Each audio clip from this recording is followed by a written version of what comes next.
Hello friends, मैं एकता शर्मा और हम पढ़ रहे हैं आज 12th क्लास इंग्लिश लिटरेचर में ड्रामा ब्रोकन इमेज। तो जैसे कि पता है कि अपने 2 ड्रामा है, लेकिन कोरोना की वजह से एक ड्रामा है जो कि लेट सेशन शुरू हुआ है, तो एक ड्रामा को हटा दिया गया है सिलेबस से। तो एक ही ड्रामा अपने बचा है, ब्रोकन इमेज, गिरीश कन्नड़ का लिखा हुआ है। इसके अंदर देखो बताया गया है कि कैसे एक राइटर है, कन्नड़ राइटर है मंजुला नायक, जो कि इंग्लिश में एक नोवेल को लिखती है। तो उसने इंग्लिश में नोवेल लिख दिया, लेकिन उसके बाद में कई आलोचनाओं का सामना उसको करना पड़ा था। बहुत से लोग उसके अगेंस्ट भी हो गए थे, बोले कि अपनी लैंग्वेज को छोड़ करके तुमने धोखेबाजी करी अपनी लैंग्वेज के साथ, और तुमने इंग्लिश जो रीडर्स हैं उनके लिए लिखा है, इंग्लिश में लिखा है। तो फिर वो टेलीविजन स्क्रीन के ऊपर सामने आती है, फिर वहां पे वो अपनी जो बातें हैं, अपना स्पष्टीकरण वहां पे देती है, अपनी सारी बात है वो उनको बोलती है कि कैसे मैंने इंग्लिश में लिखा, क्यों लिखा, वो अपनी सारी क्लियरिटी वहां पे करती है। लेकिन फिर क्या होता है, उसकी ही इमेज है वो उसके सामने आ जाती है। उसकी इमेज क्या है, उसकी अंतरात्मा है, जो अंतरात्मा उसको खुद को उसके ऊपर हावी कर रही है, उसको खुद को बता रही है कि तुम्हारे जो विचार है वो गलत है। मतलब उसको एक अपनी जो गिल्ट है वो गिल्ट से भरी हुई है कि मैंने अपनी लैंग्वेज को छोड़ करके इंग्लिश में लिखा। तो अपराध बोध से एकदम ग्रस्त होती हुई उसके ऊपर जो उसकी इमेज है, अंतरात्मा है, वो उस पर हावी हो जाती है। तो यही चीज है वो यहाँ पे शो की गई है, बताई गई है। Broken image, broken images Girish Kannada का है ड्रामा। मतलब ब्रोकन यानी टूटे हुए, खंडित, बिखरे, टूटे हुए इमेजेस, यानी इमेज यानी छवि होता है, प्रतिबिंब भी बोलते हैं। तो खंडित प्रतिबिंब या फिर टूटी हुई छवि। For you know only a heap of broken images where the sun beats and the dead trees gives no shelter. कि फॉर यू नो, कि क्योंकि यू नो ओनली, केवल आप जानते हैं, a heap of broken images, कि ये heap यानी ढेर होता है, ब्रोकन इमेजेस यानी जो टूटे हुए जो प्रतिबिंब है, जो छवि है, उनके ढेर। वेयर द सन बीट, जहां पे सन है वो बीट यानी सूरज है वो धड़कता है, सूरज की धड़कन है जहां पे उन टूटे हुए ढेरों पे। And the dead tree gives no shelter, और जो डेड ट्री है मतलब जो मृत वृक्ष है, या फिर मृत वृक्ष का मतलब होता है जो सूखे हुए पेड़ है। तो जो मृत वृक्ष है, गिव्स नो शेल्टर, वो कोई शेल्टर नहीं देता, वो कोई मतलब शरण है वो नहीं देता है। और ये लाइन है वो टी.एस. इलियट की है, वेस्टलैंड में से। टी.एस. इलियट का वेस्टलैंड बहुत ही फेमस, बहुत ही श्रेष्ठ माना जाता है, बहुत ही शानदार। देखो हम स्टार्ट करते हैं अपने चैप्टर को। The interior of A television studio. तो सीन कहाँ का क्रिएट हो रहा है, एक टेलीविजन स्टूडियो का सीन है, तो वहां का भाग है जो बताया जा रहा है। कोई भी ड्रामा स्टार्ट होता है तो उसका सीन कैसा है, सिचुएशन कैसी है, वो सबसे पहले बताई जाती है। तो वही यहाँ पे बताया जा रहा है। देखो द इंटीरियर, इंटीरियर यानी आंतरिक भाग, किसका, टेलीविजन स्टूडियो का। तो एक टेलीविजन स्टूडियो उसका आंतरिक भाग है। A big plasma screen Hanks on one side. एक साइड पे एक बड़ी जो प्लाज्मा की स्क्रीन है, प्लाज्मा स्क्रीन है, वो एक तरफ लटकी हुई है, हैंग्स यानी लटकी हुई है। Big enough for closeup on it to be seen clearly by the audience. की बिग इनफ मतलब पर्याप्त रूप से बड़ी, फॉर अ क्लोजअप, क्लोजअप यानी पास से देखने के लिए, ऑन इट इसके ऊपर, टू बी सीन, सीन होता है देखना, क्लियरली स्पष्ट रूप से, बाय द ऑडियंस, की ऑडियंस के द्वारा, दर्शकों के द्वारा स्पष्ट रूप से देखे जाने के लिए, पर्याप्त रूप से बड़ी, एकदम नजदीक से, पर्याप्त रूप से बड़ी है वो, नजदीक से देखे जाने के लिए ऑडियंस के द्वारा। मतलब इतनी बड़ी स्क्रीन है कि ऑडियंस है वो उसको आराम से नजदीक से देख सके। तो एक साइड में तो वो है। On the other side of the stage a chair and a typically table strong wide semi circle. On the other side, तो एक साइड तो वो हो गई, दूसरी साइड में क्या है, on the other side of stage, कि स्टेज के दूसरी साइड में ए चेयर, एक चेयर है, एक कुर्सी है।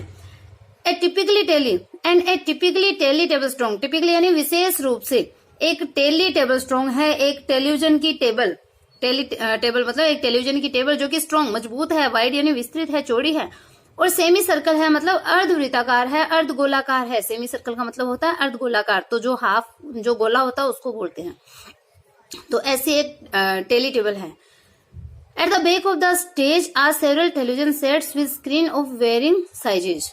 तो at the back of the stage, अब वो तो स्टेज के ऊपर का बताया, लेकिन स्टेज के पीछे, स्टेज के बैक साइड में क्या है, पृष्ठ भाग में या पीछे की साइड में है सेवरल टेलीविजन सेट्स, कई टेलीविजन सेट रखे हुए हैं, with screens of varying size, जिसपे वेरिंग साइज मतलब अलग अलग साइज की स्क्रीन है, अलग अलग साइज के पर्दे लगे हुए हैं, तो उनके साथ में पीछे टेलीविजन सेट है कई सारे। तो अब देखो, a small red bulb glows above the table. तो एक स्मॉल यानी एक छोटा जो रेड बल्ब है, जो लाल बल्ब है, लाल रंग का बल्ब है, वो ग्लोज यानी चमकता है, अबव द टेबल, टेबल के ऊपर एक छोटा लाल रंग का बल्ब है वो चमकता है। High enough not to appear on the television screen.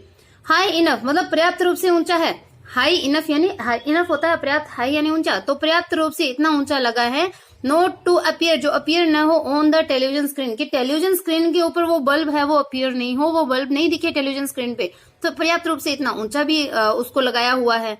तो ये वहां का सीन है, इस टाइप से सीन है वो वहां पे क्रिएट हो रहा है कि कैसे कैसे वहां पे पर्दे लगे हुए हैं, कैसे वहां पे टेबल रखी हुई है, कैसे एक रेड बल्ब है वो वहां पे चमकता है।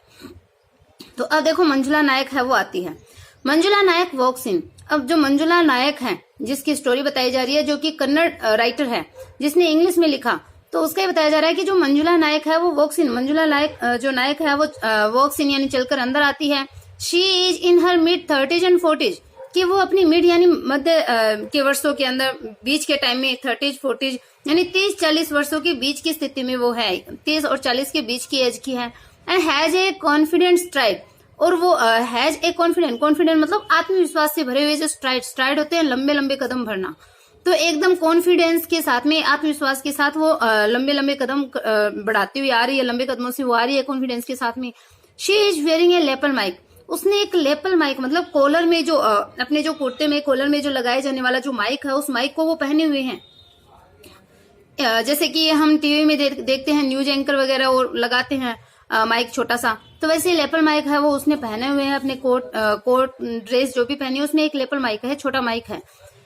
It is immediately evident that she is at home in broadcasting studios, कि इट इज इमीडिएटली यानी तुरंत ही एविडेंट, ये स्पष्ट हो जाता है कि ये तुरंत स्पष्ट हो जाता है कि she is at home in यानी निपुण होना, एट होम इन का मतलब होता है निपुण होना, किसी चीज में कुशल होना।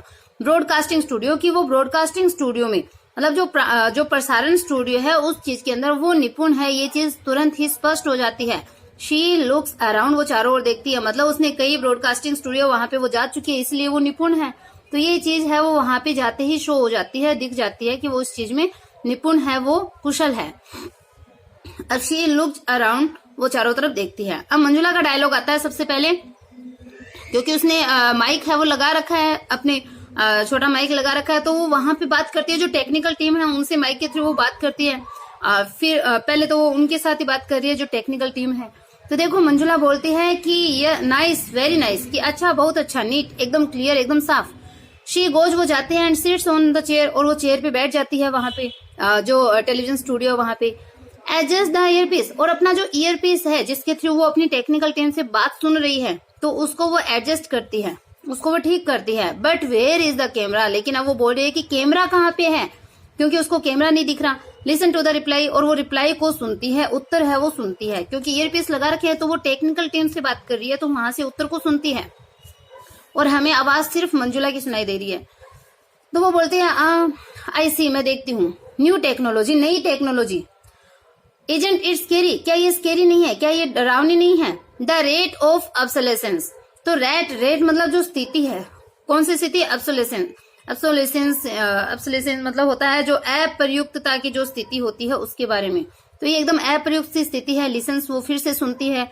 ऑफकोर्स वास्तव में आई है, कि वास्तव में आई है मतलब मैं रखती हूँ, मतलब कैमरे की बात करिए कि वास्तव में मेरे पास भी कैमरा है, मैं रखती हूँ कैमरा। कहाँ पे, इन लंदन के अंदर कैमरा, एंड इन टोरंटो के अंदर भी कैमरा, मतलब ये टोरंटो और लंदन में कैमरा मैं रखती हूँ। But when you think of Indian television studio you always imagine them cluttered.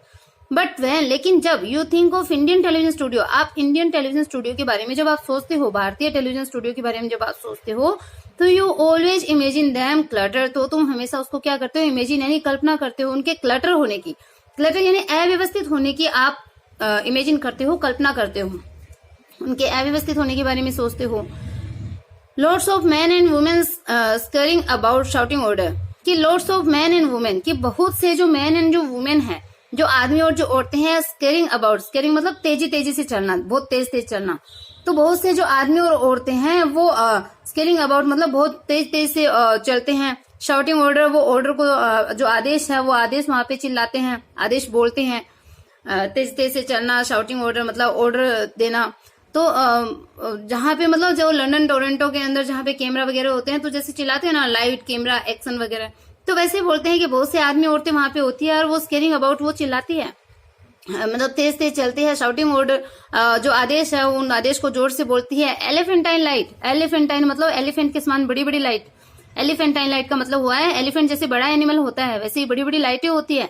Headphone होते हैं कैमराज और कैमरा होते हैं। You know what I mean, you know आप जानते हो, व्हाट आई मीन मेरा क्या अर्थ है वो आप जानते हो, बट है लेकिन यहाँ पे आई मीन मेरा अर्थ है it's all so Spartan, it's all कि ये सारी चीजें वो बहुत ही स्पार्टन यानी एकदम साधारण सी है, एकदम सीधी सादी सी चीज है। आई नो मैं जानती हूँ, but a bit lonely too, but a bit लेकिन थोड़ा सा क्या है लोनली टू, अकेलापन भी है। मतलब ये जो लाइट कैमरा हेडफोन ये सारी चीज नहीं है तो अकेलापन सा लग रहा है क्योंकि हर एक चीज साधारण सी है, सीधी सी पड़ी है, खाली पड़ा है, तो लोनली भी है, थोड़ा एकाकी भी है। लाइक ए साउंड स्टूडियो, एक साउंड स्टूडियो के समान, एक आवाज रिकॉर्ड करने वाला जो स्टूडियो होता है उसके समान। ऑल राइट ठीक है, नो कैमरा नहीं है, कोई बात नहीं कि ठीक है।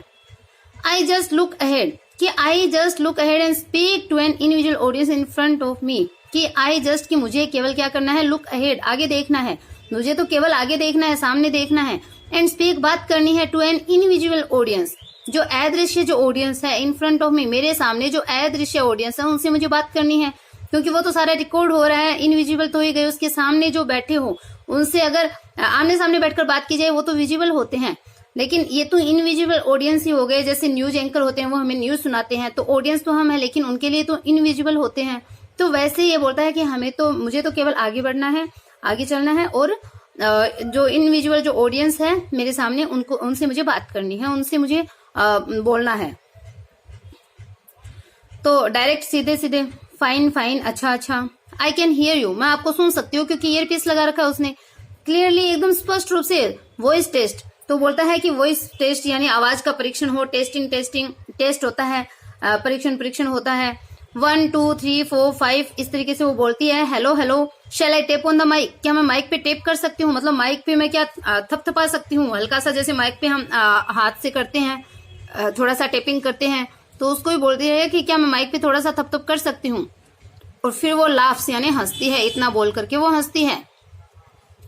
इसके बाद में देखो my speech will last exactly 10 minute, कि मेरी जो स्पीच है विल लास्ट एग्जैक्टली 10 मिनट, मतलब वो 10 मिनट की होगी। वो अपनी स्पीच के बारे में, अपनी बात के बारे में बोल रही है कि मैं जो स्पीच दूंगी, मेरा जो भाषण होगा वो एग्जैक्टली यानी एकदम पूर्ण रूप से ठीक क्या होगा, 10 मिनट का होगा। 10 मिनट के बाद में समाप्त हो जाएगा, 10 मिनट बोलूंगी। आई हैव टाइम इट, कि मैंने इसको टाइम मतलब इसको सीमित कर रखा है, मैंने इसको मतलब फिक्स कर रखा है 10 मिनट का। नो नहीं, आई वॉन्ट रीड, मैं पढ़ूंगी नहीं, रीड नहीं करूंगी। लुक अहेड, आगे देखूंगी, एंड स्पीक, मैं बोलूंगी। लुक अहेड, आगे देखो, एंड स्पीक, बोलो, ऐसे बोल रहे हैं, बोलो, गुड, अच्छा। बट डेट में टेक ए लिटिल लॉन्गर, तो वो बोल रही है कि बट लेकिन डेट में टेक ए लिटिल लॉन्गर मतलब थोड़ा सा अधिक समय भी ले सकते हैं। ए कपल ऑफ मिनट मतलब कुछ मिनट है वो ज्यादा भी हो सकते हैं। If I don't fumble too much, यदि मैं ज्यादा फंबल नहीं हो गई, यदि मैं मतलब अधिक ज्यादा बोलने नहीं लग गई, तो ये थोड़ा सा मतलब कुछ पल है वो और भी हो सकते हैं, कुछ मिनट है वो और भी लग सकते हैं। अब वो गिगल्स मतलब दबी हंसी हंसते हैं, दांत दिखाते हैं, तो वैसे वो हंसने लग जाती है वापस से। द येलो लाइट, फिर क्या होता है, येलो लाइट आती है, पीली रोशनी है वो आती है। ओके रेडी फाइन, कि तैयार, फाइन बहुत अच्छा। शी माउस 10 to 0 साइलेंटली, कि वो चुपचाप से 10 से 0 तक वो चुपचाप माउस यहाँ पे काउंटिंग के लिए आया है कि अपने मुंह के अंदर साइलेंटली चुपचाप से वो 10 से लेकर के 0 तक काउंटिंग करती है, उल्टी गिनती करती है।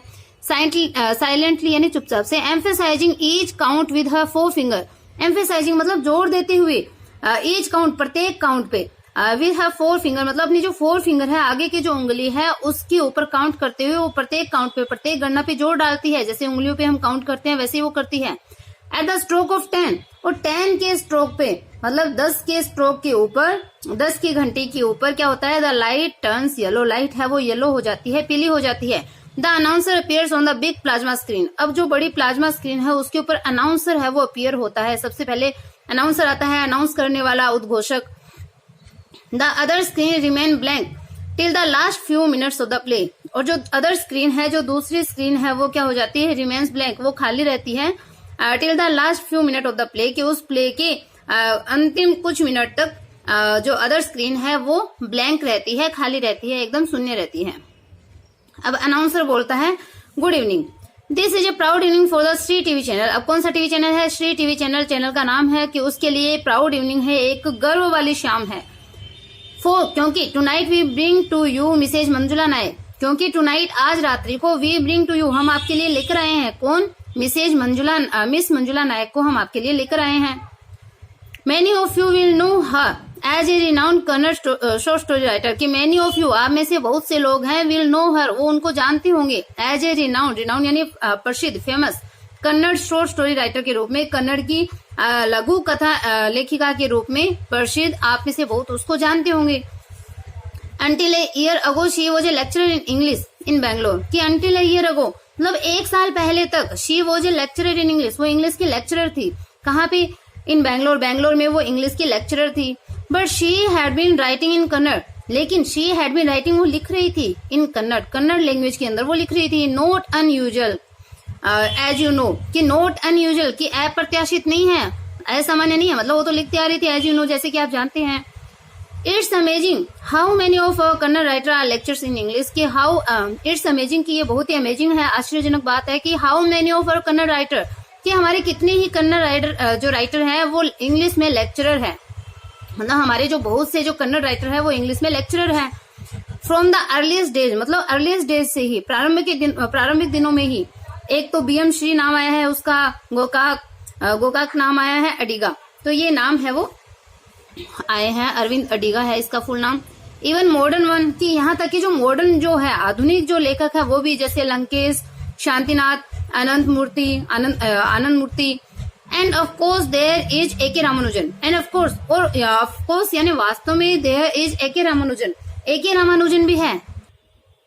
Who was equally at home in both language। A.K. Ramanujan की बात बता रहे हैं। Who was equally, जो कि equally यानी समान रूप से, at home in यानी निपुण है, at both language मतलब निपुण थे, both language यानी दोनों लैंग्वेज में जो निपुण थे। कौन? A.K. रामानुजन, जो कि दोनों भाषाओं के अंदर निपुण थे समान रूप से, उनको कन्नड़ भी आती थी, इंग्लिश भी आती थी।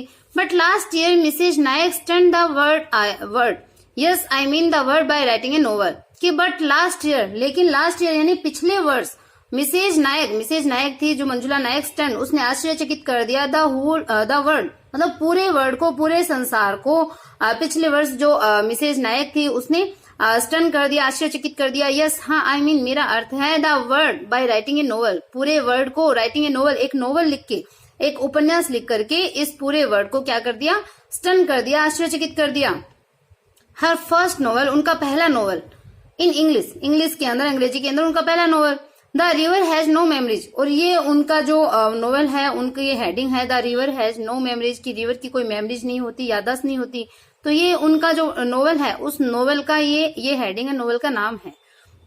The advance she received from her British publisher made headlines here and in the west. The advance, की जो एडवांस शी रिसीव्ड, जो उसने रिसीव किया था, जो एडवांस यानी जो अग्रिम राशि उसने रिसीव करी थी फ्रॉम हर ब्रिटिश पब्लिशर, अपने ब्रिटिश पब्लिशर से, अपने जो ब्रिटिश के जो प्रकाशक थे उनसे जो अग्रिम राशि उसने रिसीव करी थी, मेड हेडलाइंस, वो हेडलाइन बन गई here and in the west, कि यहाँ पर भी और वेस्ट के अंदर भी यानी पश्चिम के अंदर भी अखबार की जो हेडलाइन है, जो मुख्य लाइन है, उस रूप में वो जो एडवांस उसको मिला था वो मिल गया, हेडलाइन बन गई थी वो एडवांस, मतलब अच्छा खासा उसको पैसे मिले थे। And then the novel turn out to be a best seller all over the world. And then, और फिर द नोवेल, ये जो उनका नोवेल था वो टर्न आउट, बदल गया to be a best seller, मतलब बेस्ट सेलर होता है सर्वाधिक बिकने वाला, ऑल ओवर द वर्ल्ड, की पूरे वर्ल्ड के अंदर ये जो उनका नोवेल था, उपन्यास था, वो सबसे अधिक बिकने वाला बन गया था। और हार्टिएस्ट कॉन्ग्रेचुलेशन टू मिसेज नायक। अब मिसेज नायक को हमारी हार्टिएस्ट मतलब हमारे दिल से कॉन्ग्रेचुलेशन, बधाइयां, मिसेज नायक को बधाइयां, तो वो बधाई दी जा रही है कि this evening we broadcast at Kannada telefilm based on the remarkable novel. तो ये बता रहे हैं, अनाउंसर बोल रहा है कि दिस इवनिंग, कि इस शाम को, वी ब्रॉडकास्ट मतलब हम प्रसारण कर रहे हैं आज शाम को, कन्नड़ टेलीफिल्म का, ऑन दिस रिमार्केबल नोवेल, कि इस रिमार्केबल नोवेल पे, इस टिप्पणी योग्य इस नोवेल के ऊपर, इस उपन्यास के ऊपर बेस्ड एक कन्नड़ फिल्म है, उसका हम आज शाम को प्रसारण कर रहे हैं। The film will begin in exactly 10 minutes, की जो फिल्म है वो बिगन यानी शुरू हो जाएगी एग्जैक्टली 10 मिनट, मतलब 10 मिनट के बाद में, 10 मिनट में ये जो फिल्म है वो शुरू हो जाएगी, क्योंकि 10 मिनट स्पीच चलेगा मंजुला का।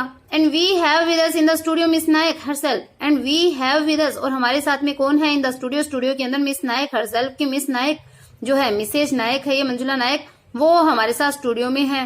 Who has graciously agreed to address our viewer about her work, जो कि ग्रेसियसली यानी एकदम नम्रता पूर्वक एग्रीड सहमत हो गई टू एड्रेस संबोधित करने के लिए और व्यूअर हमारे व्यूअर दर्शकों को अबाउट हर वर्क कि अपने कार्य के बारे में हमारे दर्शकों को संबोधित करने के लिए जो नम्रता पूर्वक एग्री हो गई, सहमत हो गई। Ladies and gentleman, welcome the literary phenomenon of the decade Mrs Manjula Nayak. तो अनाउंसर बोलता है कि लेडीज एंड जेंटलमैन, वेलकम मतलब स्वागत है, लिटरेरी यानी साहित्यिक, जो फेनोमेन यानी जो सत्यता है, सच्चाई है, ऑफ द डिकेड यानी दशक की, कि हम इस दशक की जो साहित्यिक सत्यता यानी मिसेज मंजुला नायक का हम स्वागत करते हैं। Applause on the sound track. अब जो साउंड ट्रैक है, जो जहां पे साउंड सुनाई देता है, उस साउंड ट्रैक के ऊपर अपलोज यानी तालियों की आवाज आती है।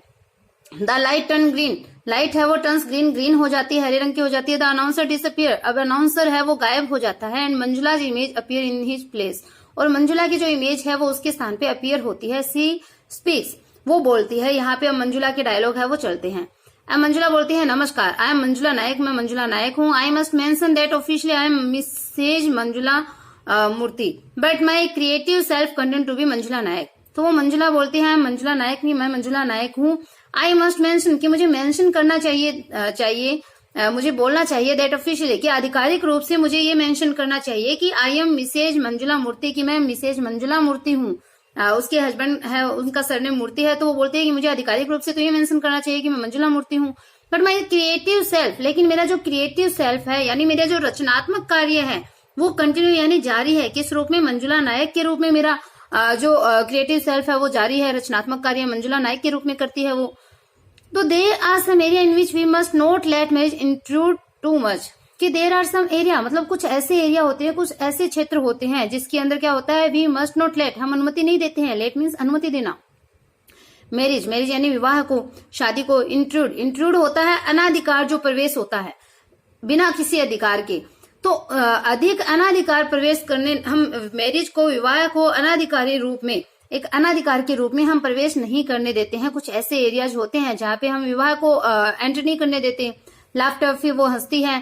Talking about one's work is a very difficult task, कि टॉकिंग अबाउट वंस वर्क मतलब किसी कार्य के बारे में, किसी वर्क के बारे में टॉकिंग यानी बात करना, वो क्या होता है, जो वेरी डिफिकल्ट टास्क, ये बहुत ही डिफिकल्ट टास्क है, बहुत ही कठिन कार्य है।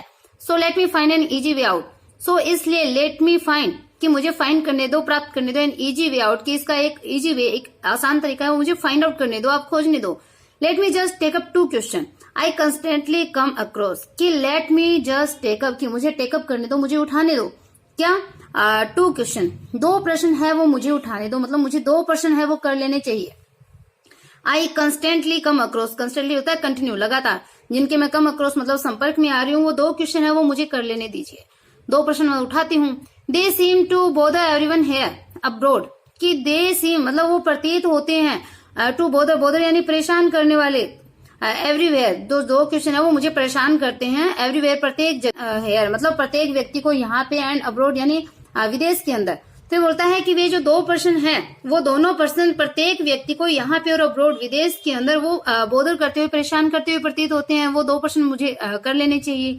आई will answer them to the best of my ability within the short time at my disposal and shut up, कि आई विल आंसर देम, मैं उनके आंसर दूंगी, मैं उनके उत्तर है वो दूंगी, आपको जवाब दूंगी, to the best of my ability, मेरी बेस्ट एबिलिटी के साथ में, सबसे अच्छी एबिलिटी के साथ में, योग्यता के साथ में, with in the short time, थोड़े से समय में, शॉर्ट टाइम के अंदर, एट माई डिस्पोजल, जो मुझे डिस्पोजल मतलब जो मुझे यहाँ पे बोलने के लिए ये जो मेरा डिस्पोजल है या मेरा जो खुलासा है, जो मेरी यहाँ पे प्रेजेंस है, उपस्थिति हुई है इस टेलीफिल्म के इस टेलीविजन स्क्रीन के ऊपर, तो इस मेरे डिस्पोजल के अंदर अपनी मतलब इस जवाब देने के इस टाइम, छोटे से टाइम के अंदर मैं अपनी बेस्ट एबिलिटी के साथ में, अपनी सर्वश्रेष्ठ योग्यता के साथ में मैं उनके आंसर है वो दूंगी, एंड शट अप, और मैं चुप हो जाऊंगी, मुंह बंद कर लूंगी।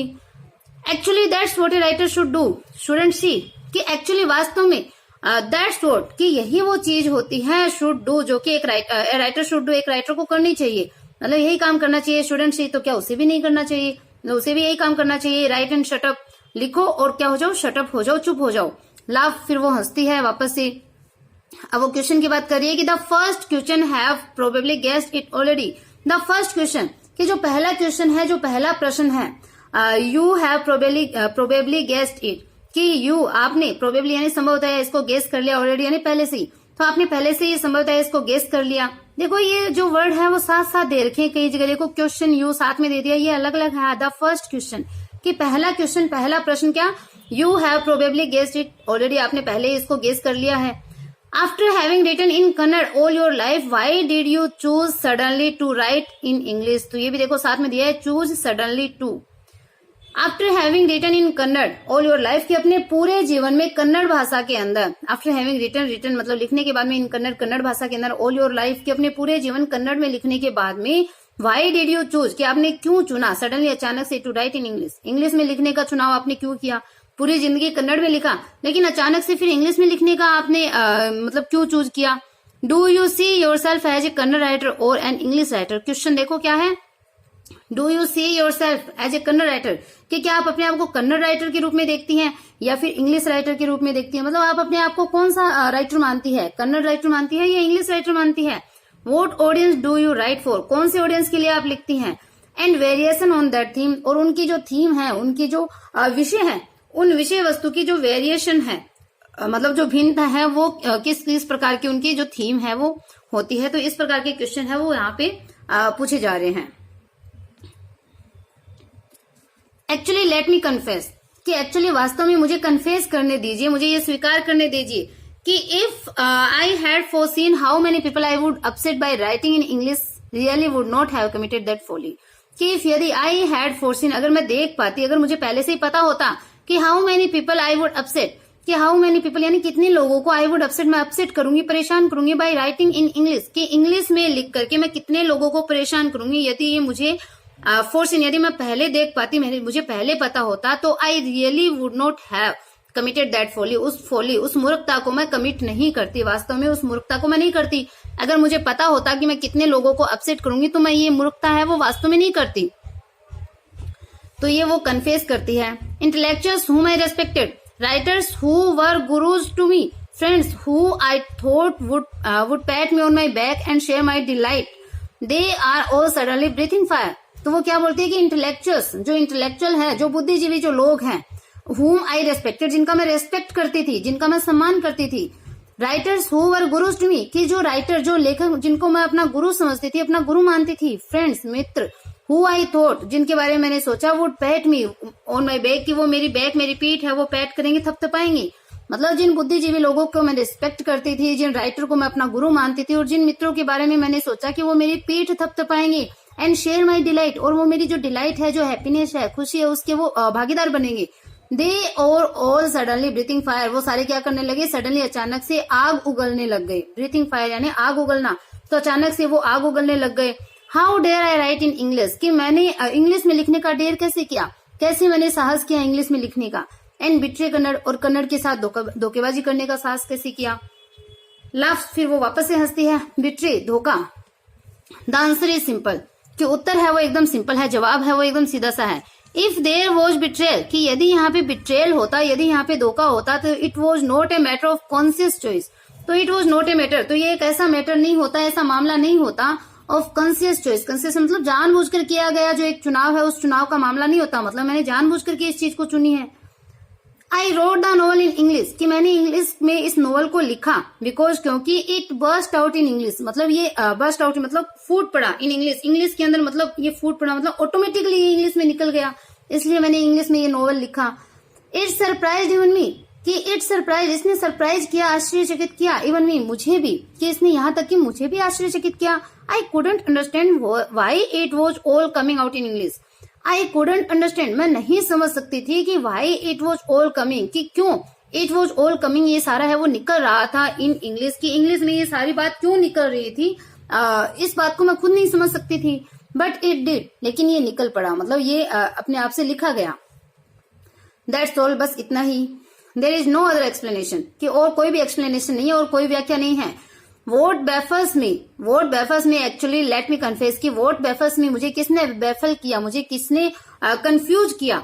एक्चुअली लेट मी कन्फेस, कि वास्तव में मुझे वो कन्फेस करने दीजिए, मुझे वो स्वीकार करना चाहिए। हर्ट्स मी, मुझे हर्ट किया, मुझे दुख हुआ। इज वाई और intellectual can grasp the simple fact, कि वाई और इंटेलेक्चुअल, कि क्यों हमारे जो इंटेलेक्चुअल है, जो बुद्धिजीवी लोग हैं, वो ग्रेप्स यानी समझ नहीं सकते दिस सिंपल फैक्ट, कि साधारण से सिंपल से फैक्ट को, तथ्य को वो हमारे जो बुद्धिजीवी है वो क्यों नहीं समझ सकते। I have been accused of writing for foreign reader, कि आई हैव बीन अक्यूज्ड मतलब मुझ पे अक्यूज, आरोप लगाया गया of writing for foreign reader, की फॉरेन रीडर के लिए लिखने का आरोप मुझ पे लगाया गया, विदेशी जो पाठक है उनके लिए लिखने का आरोप लगाया गया। एक्यूज्ड आरोप, दोषी, एज दो जैसे कि I had committed a crime, मैंने कोई क्राइम किया हो, मैंने कोई अपराध किया हो, जैसे कि a writer seeks audience where sure he can find them, कि राइटर सीक, एक राइटर जो होता है, एक लेखक जो होता है, सीक्स ऑडियंस, उसको ऑडियंस की तलाश होती है, ऑडियंस को ढूंढता है वो, वेयर शी और ही कैन फाइंड देम, और जहां पे उसको वो जो ऑडियंस है वो मिल जाते हैं, मिल सकते हैं। तो my British publisher said to me, मेरे जो ब्रिटिश पब्लिशर थे, जो मेरे ब्रिटिश जो प्रकाशक थे, सेड टू मी, उन्होंने मुझसे कहा, we like your books because it is so Indian, कि वी लाइक योर बुक्स, हम आपकी पुस्तक को पसंद करते हैं, बिकॉज क्योंकि इट्स सो इंडियन, ये बहुत अधिक भारतीय है, इंडियन है। We receive any number of manuscript from India but they are all written with the western reader in view, कि we receive any number of manuscript, any number of मतलब बहुत सारी जो मैन्यूस्क्रिप्ट है, पांडुलिपियां हैं, वो हम रिसीव करते हैं फ्रॉम इंडिया, भारत से हम बहुत सी पांडुलिपियां प्राप्त होती है, हमें प्राप्त करते हैं, बट लेकिन they are all written with the western reader in view, तो but they are all written, वे सारी है वो लिखी हुई होती है विद द वेस्टर्न रीडर, मतलब जो पश्चिमी पाठक है उनके दृष्टिकोण से वो लिखी हुई होती है। बहुत सी पांडुलिपियां हम प्राप्त करते हैं, लेकिन वो पांडुलिपियां किसमें होती है, वेस्टर्न व्यूअर को ध्यान में रख करके पश्चिमी पाठकों के दृष्टिकोण में लिखी हुई होती है। Your novel has the genuine Indian feel, कि आपके जो नोवेल है, आपका जो उपन्यास है, हैज द जेन्युइन मतलब वास्तविक इंडियन फील, भारतीय भावना है वो उसके अंदर है, आपके नोवेल के अंदर। बट हु लिसन्स हेयर, लेकिन यहाँ कौन सुनता है।